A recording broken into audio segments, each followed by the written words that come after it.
Kazuha, the best character in the game. That one character that you would never go wrong with if you pull him, nor you would ever regret going for.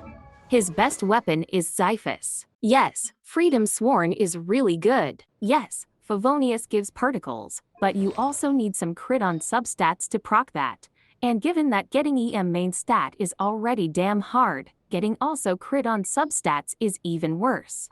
Sure, you can go with crit circlet, but that means you are losing 187 EM from circlet and 165 from the weapon that is now energy. That's 352 EM, which is 14% of elemental damage lost from his passive. That's almost the same amount of a two-piece artifact set, and considering that multiple elemental buffs can coexist, that could mean minus 14% Hydro on your child and minus 14% Pyro on your Zhongling, for example. I don't know, you decide. If the team really needs those particles, then sure. Otherwise, if you have Xiphus, just use it. At 1000 EM, he gains 36% energy recharge for himself and 10% for the team, with no condition whatsoever. And that's only at Refinement 1. If you have it at Refinement 5, the amount of energy recharge is doubled. My point is, you can get energy from Xiphus, but you can't get EM from Favonius, so from a min-max perspective, I prefer Xiphus.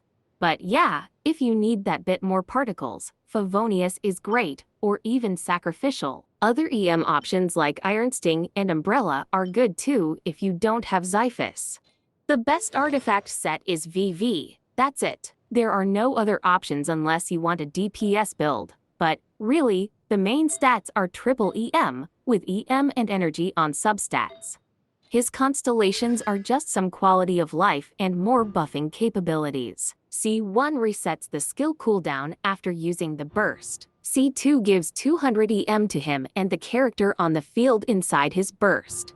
C4 is weird and honestly useless, given that it gives a bit of energy, but it works only if Kazuha has less than 45 energy. And C6 is just a Nemo infusion with a bit of buff on normal, charged, and plunging attacks, based on his EM. If you really want constellations for him, I suggest C2 as a stopping point. There's no reason to go beyond that, and honestly, he's super good at C0 already.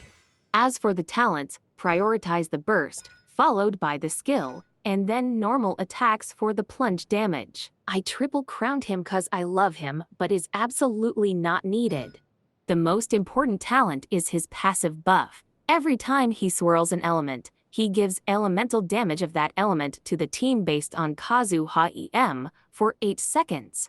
Those buffs can coexist, which means you can have different elemental buffs at the same time. At 1000 EM, he gives 40% elemental damage. That's why I prefer Xiphus over Favonius. Don't get me wrong, I'm not saying that Favonius is bad. I just personally don't like using it on him. I like that juicy 1000 EM.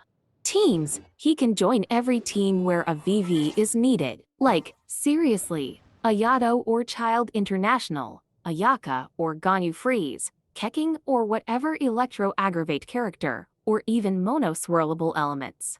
You can use him everywhere, except for Dendro-focused teams, Geo, and Anemo DPS like Zhao or Wanderer.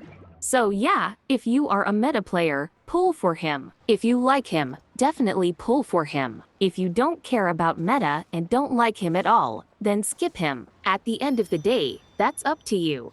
But if you need more reasons, I suggest you watch this video where I give you 7 more reasons to pull the best character in the entire game.